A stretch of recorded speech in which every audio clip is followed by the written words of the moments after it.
medicine, law, friendship. This is Dr. Long and Lawyer Nik. You're listening to the Medico-Legal Brief. one doctor, one lawyer, and a whole lot of gray area. All right, Long. So last time that we spoke, we talked about our paths to medical school and law school.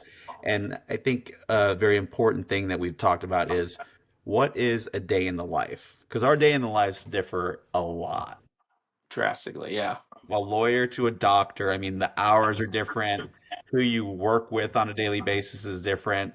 So I think that to start, why don't you tell us where you've been from medical school, basically your career path from start to where you are right now, and then I'll do the same. Sounds good. So I graduated, let's see here, I graduated medical school in 2000. Oh gosh, how long ago was that? 2017. I know we're getting old. I know, 2017, and then started residency, family medicine residency, graduated that in 2020, and then went right into practice. And that was the year of COVID. So I actually took a job in a rural community. So it was a town of 2,500 people. I lived in a town of 300 people. The hospital system, or the hospital that we rounded at, was actually at a town of 5,000 people. So just really, really small population, very niche. But my goal was to maintain a lot of the skill sets that I had learned during residency, because there are multiple routes that a family medicine physician can go. But the most common routes are: one, you become a hospitalist, or a person that works purely in the hospital, or a PCP, or primary care physician, where you work out in the clinic. So I wanted to combine both and maintain both, because you're literally going through 3 years of education to learn all these skills. I didn't want to lose literally half of the skill set. So I did rural medicine, which meant that I worked in the hospital as well as in the clinic, and my patients were truly my patients. So I saw them at their sickest, I saw them at the healthiest. Every sort of medical decision was made by me. And so that was really, really fulfilling. And that was, I did that for about 5 years before I transitioned over to a different site. But back then, my schedule was busy. I mean, it was a lot of work. It was a lot of hours. I would start rounding first thing in the morning at probably around 5:30, 6 a.m. I'd round on between 3 to 5 patients, because again, smaller hospital. Now, really fast, when you say rounding, what exactly is rounding? Yeah, so rounding is you literally go around each patient, you review their charts, you figure out what the diagnosis is, and making sure that the treatment plan in the hospital is on par and what is expected to get them better, right? So if they had a pneumonia, make sure that they're on the right antibiotics, make sure that they got the scans that they needed. Are they getting better? Are they getting worse? Can we de-escalate medications? Can we start getting them ready for discharge? Then you're talking about speaking to social workers, the pharmacists, making sure medications are sent where they're supposed to. So there's a lot of background, a lot of behind the scenes that people don't realize that we have to coordinate, and a lot of people on the medical team that actually help make sure that patients get discharged appropriately with everything available. Because once they leave the hospital, if they don't have those resources, a lot of them do end up coming back. So if they can't get their medications, they don't have that support system to make sure that they are taking it, and then they don't have a follow-up for, like if they needed physical therapy, because most people who go into the hospital, stay there for a couple of days or a week or two, can get very weak. So especially if you're elderly. So we always want to make sure that we set them up for success and lay out all that before they leave the hospital. So that usually rounding that in the morning, 5:30 to 6, or 5:30 or 6, and it usually takes about an hour and a half to get through 3 to 5 patients. I usually pre-round, meaning I do a lot of the legwork on my free time at night or first thing in the morning when I wake up. While I'm getting ready, I will look up the patients and review their labs and images and all that prior. So then when I go in, it's really quick. I talk to the patient and I write the notes. Then I headed into the clinic. Usually get to clinic at around 6:45, 7. And so then I start my day. So then now you start into your usually 8 to 10 hour day. So I was working 4 days a week. So I had pretty much a 9 to 10 hour clinic day. So it started at 8, finished at around 4:30, which included, seeing a variety of patients, right? So you're seeing men, women, kids, OB, pregnant patients, pre-ops, wellness visits, annual visits, seeing all the gamut, sick and wells. and then finishing up the notes. And then by the end of the day, I would have known if there is a new patient in the emergency room that need to be admitted. So because I was the family physician, I would then have to go back to the hospital if there was a patient that needed to be admitted, see the patient, write the note, put in orders, make sure that the workup is set so that overnight everything gets done. By the next morning, I rinse and repeat, go through that same routine again. So my days tend to range between 11 to 12 hours, I would say. And that's fully like patient facing hours. And So is that 5 days a week? that was 4 days a week. 4 days a week. 4 days a week. So that's the basic schedule. And then because we were rural, you also have to do call, right? So call is where after hours, patients have questions, patients have emergencies, patients have issues that they need help with. And so they will call in, and that will get sent to a nurse's line or a nurse's triage line. And sometimes those questions cannot be answered by the nurses, so that they send those calls over to the physician. And so we may get a page in the middle of the night, midnight, 2, 3 in the morning, and we take the call, we call the patient, and say, ask them their question and try to answer best as we can. So that happens because there was only about 13 docs out there at the time. That would happen pretty much one call night every 2 weeks. Mm-hmm. And then you also have a different type of call, which is weekend call. So someone has to cover the hospital on the weekends. So we designated one physician every weekend. So with 13 docs, basically we were rounding in the hospital every weekend, once every 2 to 3 months. Mm-hmm. And so you literally dedicated your whole day for Saturday and Sunday, and you're going in and you're seeing not only your patients, but you're seeing all the patients within the hospital. But because it was such a small hospital, it's considered what we call a critical access hospital. So it only had 25, 26 beds. So it was very doable for the setting that we were at. So as you can tell, a lot of work, a lot of hours. And so that's why when I had 2 kids, I actually transitioned over to a outpatient only job. And so now I still work 4 days a week, but I only work 9 hours per day. And it is strict just clinic. So it's from 7 to 4. And that's my clinic hours. I still have to do call, so weekday call, but that is a lot less because now the community I'm in has 30, 40 physicians. So Mm-hmm. I'm doing it once every 3 to 4 months in the middle of the week. And then on weekends, same thing. Maybe once every 3 to 4 months, I get a weekend call. Yeah. But there's no hospital, right? The special thing about this new position, though, is I still get to do what we call newborn rounds. So that means I go in any new babies that are born that are designated to the family physicians. Then I get to go see those newborn babies, and so we get to do that for once every day for a week for about 3 to 4 weeks out of the year. Gotcha. Now, when you say community, you're not talking about the neighborhoods and the cities, right? You're talking about the community of physicians that I guess are signed on with that specific hospital. Correct. Yep. So it is that employer or hospital system. Hmm. So usually, you have big names like Kaiser. They will have a community of doctors that specifically take a certain set of calls Gotcha. or take calls from a specific hospital. Hmm. And there may be competing systems in the same city. And so depending on which patient of which system you're at, you will then call that specific health system. That's a I feel like in our discussions, I'm gonna It's a web. learn. Oh yeah. Oh yeah. It's a web of confusion for patients, Mhm. but the idea is to get access to care as best as we can. Yeah.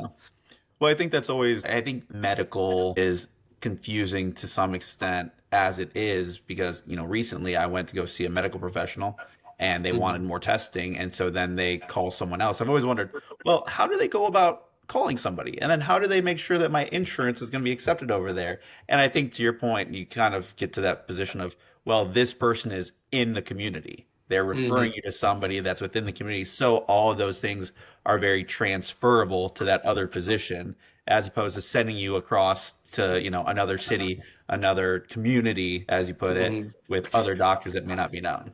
Yes and no. Again, that now we're talking about in network, out of network. Yeah. Some specialists within the community may opt out of certain insurances. So even though they are within the same city, they may not be covered by your specific insurance. So it's not a perfect system, but yes, most places will try their best to send patients within the health system if they have the specialist. If not, say that there's not a dermatologist within our network, there's not a dermatologist on as an employee, Mhm. then we will have to send them out of our system. So then now we have to put the onus on the patient, and they actually have to call and confirm and make sure that the insurance does cover that Yeah. dermatologist. Yeah. So there is some responsibility that unfortunately the system has to place back on the patient, because otherwise, we send you, and if you don't check, you're going to get a bill. Patient's Yeah. going to get a bill. Yeah. And it's confusing because even me as a physician going to get healthcare Mhm. sometimes is confusing. Like I've had to deal with a couple of mishaps with bills being charged incorrectly, but at least I knew that it was charged incorrectly. Mhm. I can only imagine people who are not used to it.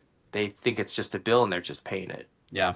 Yeah. Which is a great topic for another discussion as to, Right. reviewing bills. And I think both doctors and lawyers are always going through things with a fine tooth comb to make sure everything's accurate. And, Right.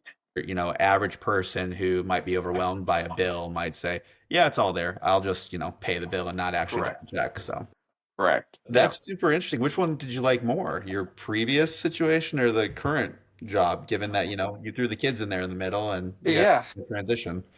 Obviously each part was a part of my journey, and I Mhm. enjoyed each differently.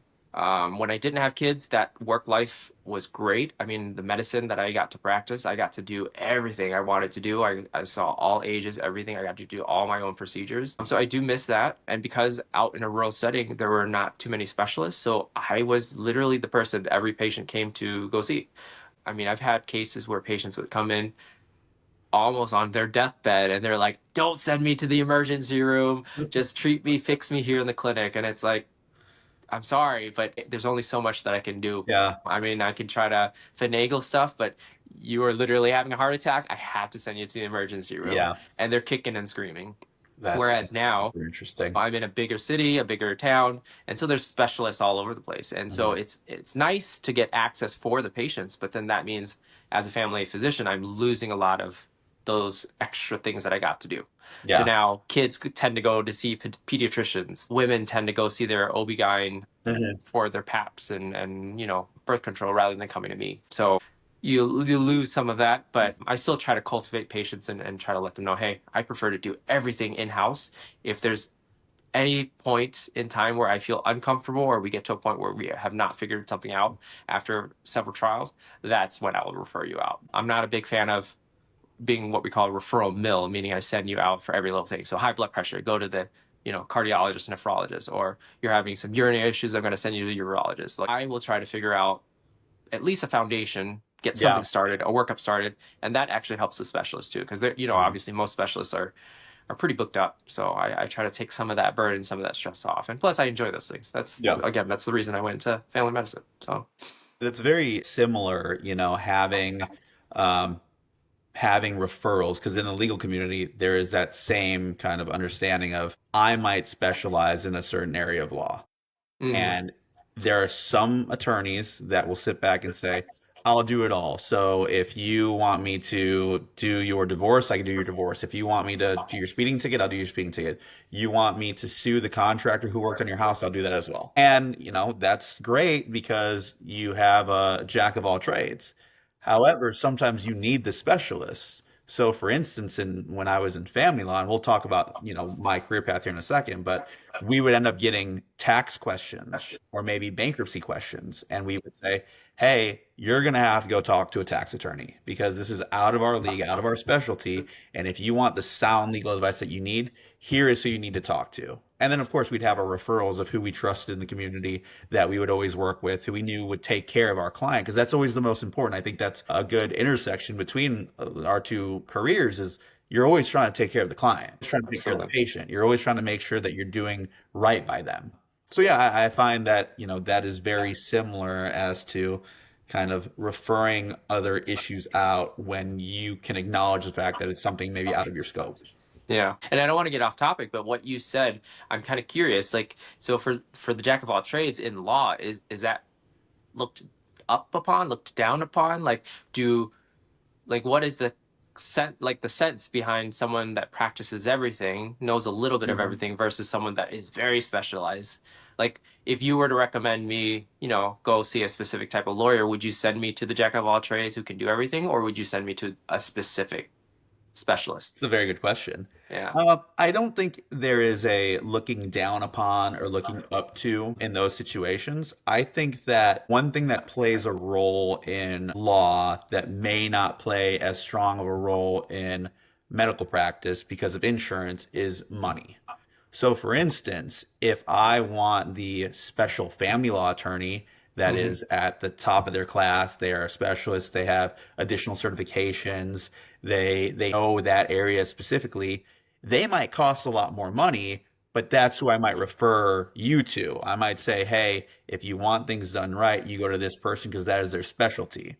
But if you sit back and you say, hey, I don't have a lot of money, I just have a speeding ticket, or it could be as simple as, hey, this guy, this woman can cover it. For me, knowing what I know, I try to send all of my contacts when they're looking for a lawyer to the person in my network that specializes in that. Got it. So if somebody wants a will done, I won't just say, hey, I'm a lawyer, I'll do your will for you. I actually think I sent you to one of my Yep. legal friends that he does wills and estates. That is his Correct. specialty. He charges a little bit more for it, but it's because he looks at that every day. And so he can guide you on what is important and what's not important. You can get it done cheaper with somebody else, and they'll probably hit exactly what they need to hit, but they may not go that extra step to make sure that you're sufficiently covered. Of course, there's Right. going to be a standard there, and they're going to meet the standard, but there may be those areas where they can't be as creative, or they may miss one or two things that a specialist could actually catch. Hmm. That's a very good question. Yeah, yeah, because it's a little different in the medical world. I feel like primary care physicians, family physicians who practice broadly are Yeah, looked down upon. However, the way the system is created, insurances require that you have a PCP. And yeah, if you want to see the specialist, you need a referral from the PCP. yeah, So yep, it's just kind of an interesting dynamic in the medical world where we are looked down upon, where we tend to get paid less than the specialist. But I feel like we have a lot of say when it comes to patients because mhm, we are there seeing the patient more closely, more regularly, at their worst, at their best, and so mhm. patients tend to trust us a little bit more. And I Yeah, wish that reflected a little bit more in how we're perceived. yeah, But yeah, interesting. But so tell me about you. Like obviously you transitioned from practicing family law into something completely different, yes, and something completely different. We discussed, our education. And I had mentioned that I was pursuing the FBI, and that's why I went to law school. So, coming out of law school, my externship was with a family law firm here in Fort Worth. And at that point, I knew that I wanted a backup career in case the FBI didn't pan out. So I Mhm. actually went through the FBI interview process and I went decently far, but I had been very forthcoming with my managing attorney at that time, who was the owner of the firm. And I told her, hey, this is my dream. This is my goal. I'm going to pursue this. However, I would love to work for you. If it's something that works, wonderful. If not, I completely understand and I'll just keep going on my search. So I initially applied to several positions out of law school. I was just trying to find a job anywhere. And at the time, she couldn't hire me because she just didn't have the room on the staff to have Mhm. me come November when we get our bar results, and that's one thing that actually drives me crazy and drives most law students crazy. We take the exam in July, late July, early August. We don't get our results back until November. So you Yeah. have this long period of sitting there waiting. Right. Now, some firms will allow you to come in and assist. You're not actually practicing law, but you'll have a mentor and you'll be able to help with drafting and sit in on client meetings and so on and so forth. But to some extent, they actually have it in their contract that if you don't pass the bar, you don't get your employment. So there are several individuals that I've heard of where they had a job lined up. They showed up to work a week after taking the bar. They didn't pass the bar in the fall and they lost their job. Are there any employers that kind of bridge that, like, oh, we will fund you or pay you Mhm. a little less stipend and you restudy and you retake the bar? Yes, yes. Some of them will allow it because the next time you can take the bar is in February. So some will allow you to stay on staff. You may not be getting paid your salary that was agreed upon when you Hmm. accepted the role, or you may be getting paid your salary. It depends on the firm, right? But some will allow you to stay on and give you that second chance at passing the bar in February. The thing that's kind of known throughout the legal community is the first time you take the bar, generally it's uninterrupted. It's over the summer, you don't have a job, you're not working, you're studying all day, every day. Well, the chances of you passing that second time around while you have a job and you're further removed from law school, it dwindles even more. You don't stand as much of a chance. Now, some people really put the pedal to the metal and they study, study, study while working the job. Some people just step away from the job and say, you know what, I'll come back after I pass the bar. But if you fail, or if you fail once, you're essentially setting yourself back 1 year because you take the bar again in February and you don't get your results back till April or May. So you're kind of restarting, and if that point you don't pass again, you've essentially wasted a year studying and being on hold. But to bring it on back, when I had passed the bar, I was working for this firm in a kind of a secretarial capacity. I was Hmm. helping with filings and I was helping with taking notes. And I remember sitting in a mediation and I got my bar results. And the managing attorney, who is a great friend and one of my mentors, she got so excited for me. She actually sent our paralegal to the liquor store and bought me a bottle of champagne, brought it Nice. back, and she handed me the bottle of champagne. And I was sitting in mediation with a former judge, and he stood up, he shook my hand, he congratulated me. It was just a big to do. But about a week later, she went ahead and said, "Hey, if you pass the bar, obviously we have a very good rapport. I know your work ethic. So if you want to come work, I would love to have you." So at that point, I became an associate attorney at the firm. We handled just family law. I mean, I think maybe in all the clients and cases that we had, there were maybe one or two contract disputes that came up. Then to the point of being a general practitioner, some of those things come across your desk and they're your client, and you say, I could probably figure this out for you. Right. But it was very few and far between because we focused primarily on family law. I did that for a few years on and off, because I had been chasing the FBI. There was, I think, 2 periods in which I left the firm to Well, go. what was your day-to-day schedule like at the firm? Oh, Does it yeah. start different times every? So the day-to-day schedule was pretty consistent as far as you work Monday through Friday, right? You show up in the morning and then you go home at night. But your day was dictated upon what was on the docket, not necessarily the court docket, but your firm docket, right? So if we had court in the morning, court started at 8 a.m. So you knew that you had to be up at 6 a.m. You had to be in your suit. You had to get to the courthouse. You had to be at the courthouse 15, 20 minutes early. You had to find your client. You had to find your courtroom. And that was just if you were in the same county that you need to be in. So being in Fort Worth, we were in Tarrant County. But if we had court in Parker County or Denton County or Collin County, which are counties around the DFW Metroplex, you had to leave even early. And that's the beauty about being a lawyer is that you can take cases. And we had talked about previously being licensed in different states. Well, when you are licensed in Texas, you can practice throughout all of Texas. So we took cases that were in Houston and Austin and San Antonio, what have you. So it just depended on where you were located for that day that would kind of dictate your day. So if you had court in the morning, you'd show up and then you might have a free afternoon to where you can go back to the office and you can just work on writing briefs, working on discovery, just maybe taking an easier afternoon. There were also instances in which you were in court in, let's say, Fort Worth in the morning, and then you were on the docket in court in Dallas in the afternoon. So at lunch, you were driving an hour across town to get to the other courtroom. And then you throw in negotiations and mediations. So where you might have a mediation scheduled for that day. So you're going from court to mediation. Or you might be going from mediation in the morning to court in the afternoon. All of these things are very like interchangeable, right? It's just whenever things can be scheduled. Some days you'd have all day mediations. And for those of you that don't know what a mediation is, essentially two parties come together, Both are usually represented by an attorney, but maybe not all the time. And there is a neutral third party that facilitates the conversation to hopefully reach an agreement so that nobody has to go to court, nobody has to spend a lot of money. So I love going to mediation because I am a mediator via the, going through the process at law school. And then I really appreciate the fact of like staying out of court as much as possible because it saves your clients time and money and effort. So I would love to go to mediations because you got to sit in the room, you got to know your client, you got to really work with them and focus on them all day while trying to achieve their goal. Yeah.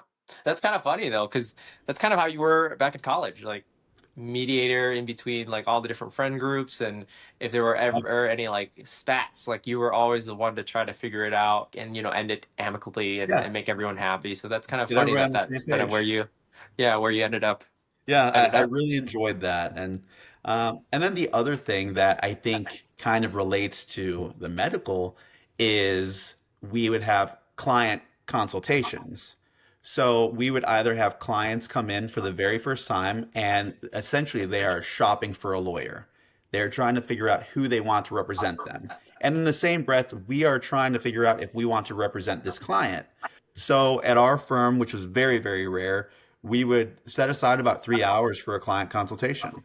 Some firms maybe only set aside half an hour, some set aside an hour, but we were very big on setting aside the time to really get to know the client, the case that was going to be before us, and really building that rapport. Because in law, rapport is super, super important because you want like your patients, you want your clients to trust you. You Trust is don't, key. Yeah, that yeah, relationship for sure. the relationship is super important. And not only do you have client consultations, but you had your other clients that wanted to stop in, they wanted to talk, maybe they had trial coming up, maybe they wanted to talk about a witness list, or maybe something bad happened and they just needed to figure out what the next step was. So you would have those scheduled throughout the day as well. So every day was different. Hmm. And you also, this was one of the most stressful parts about it, even though every day was different, you always had to be prepared to show up at court because there were times when a judge or a court coordinator might call you or your firm and say, "Hey, we have opposing counsel here. They're trying to put in some sort of order. We need you up here to argue against it." And you'd be in your car driving immediately, sometimes even arguing on the phone. So you always want to make sure you had a suit coat and a tie.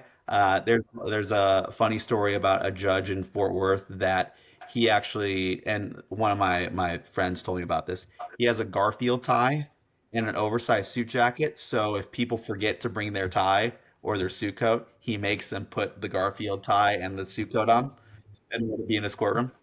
Um, but yeah, that generally is your day to day. Is that it's so spontaneous and so kind of go with the flow at times. Now there are some firms that are very, very, very, very down to the counter. You know exactly what you're doing. But yeah, at our firm, it was you're just going with it. And in family law specifically, you never knew what was going to happen. And we had a joke that in family law, nothing bad ever happens between normal business hours. It was always at 3 o'clock in the morning when the cops were called, or the kids ran away, or somebody found somebody cheating, that things just kind of all broke open. So, same thing, phone calls, text messages, you gotta Yeah, that's talk. so funny. The same thing with, obviously with medicine. It's like you see the patient, you're trying to make sure you cover all of your bases, plan Mhm. A, plan B, plan C, and somehow it still goes wrong. And at the worst times, on a weekend when they're like an hour away from their hometown, that's just so funny that it's just so similar. But yeah, I mean, family medicine, very spontaneous. Like I find that so funny that we both went into fields or areas that had so much spontaneity rather than Yeah. that really strict, like you're seeing the same type of client, same type of patient every single day, every single case. Yeah. So it's just, yeah, cool. And then, there's also the what a lot of law students don't understand going in is that for lawyers, it's billable hours. So you have a rate and you need to bill the client against that rate. So most of the time, it's in you take an hour and then you take 6 minutes, and that's what you're billing against every 6 minutes. So it's 1/10 of the hour. At our firm and in our contract, we had it billed at a quarter of an hour, which was a little bit easier to manage because you're just doing every 15 minutes. And you would round up or you would round down. If somebody shot you a text message, you're not going to charge them for that. But if somebody decided to call you on the phone and talk for 30 minutes, you'd be able to bill them for that. So the billables are super important. Some firms, especially big law firms, they require a certain amount of billables per year. So you might look at 2,000 billable hours in a year. Well, 2,000 billable hours comes roughly to 40 hours a week. That's not including vacation. That's not including time you took lunch. That is actual hours you can bill to the client. So for anybody looking for jobs in legal, you always want to question if there's a billable hour requirement because that's going to dictate your lifestyle.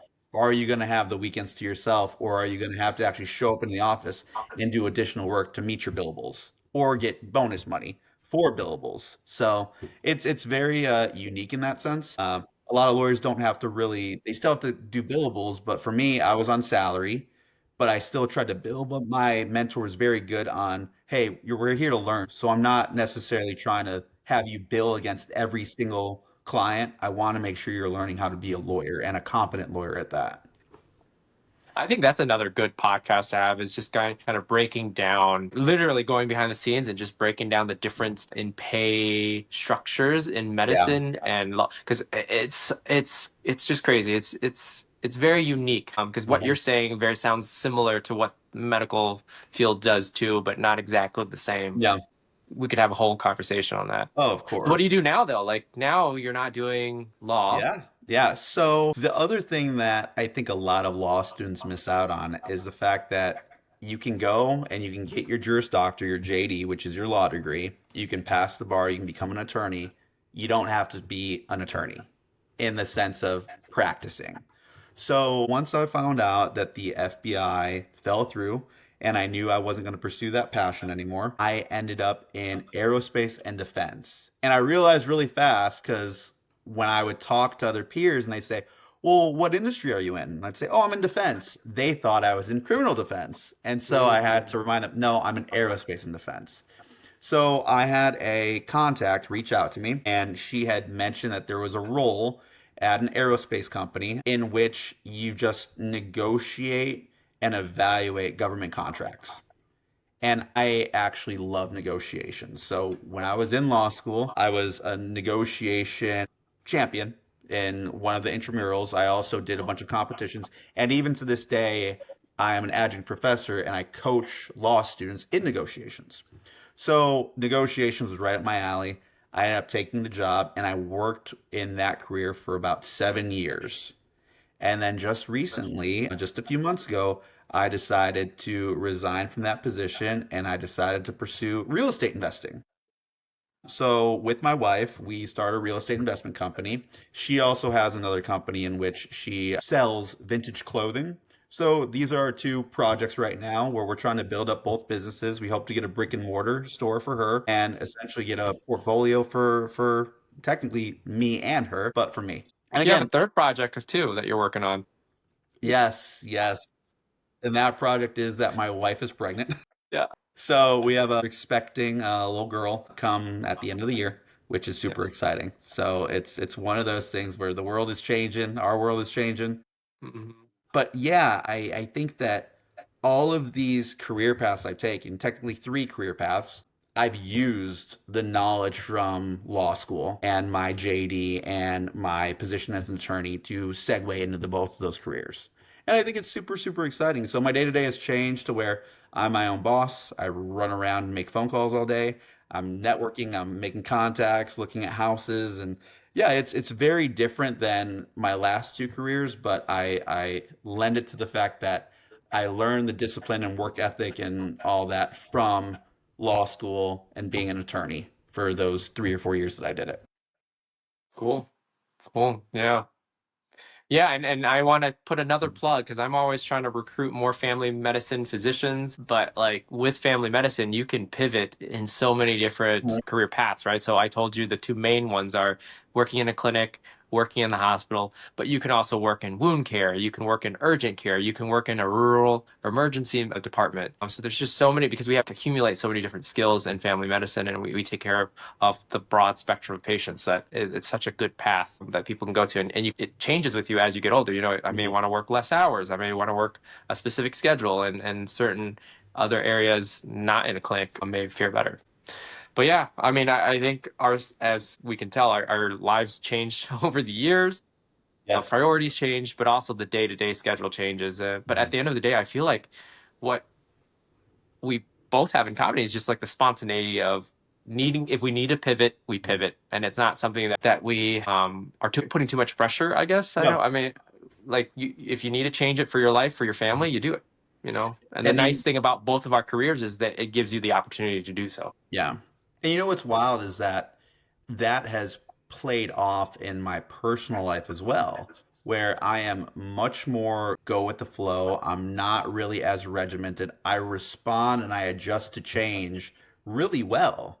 So if something happens that I did not expect, I'm able to just turn it on and just go. And I deal with it as it comes. And I think that some people aren't used to that because people will stick to a very regimented schedule, which is awesome. I think regimented schedules are great where you can plan out every aspect of your day. Mhm. But to some extent, with our career paths, that wasn't necessary, or that wasn't not necessarily necessary. It wasn't the norm. The norm was a crazy day where you had to be ready for anything and everything to occur. And Mhm. you come out with a lot of fun war stories. You meet a lot of cool Mhm. people. It's very, very it's a very interesting way to live life. And I wouldn't have had it any other way. Yeah. So we're No. both happy where we're at so far. Both happy so We'll, far. we'll we'll And have to check back in 20 years. yes, yes, we will. And I know that again, we've talked about this. These conversations segue into more conversations. So a typical day to day for me now is different than what it was at the law firm, is different than what it's at for a variety of different lawyers in a variety of different states. Just Mhm. like for doctors, depending on what you're doing, you're getting that skill set.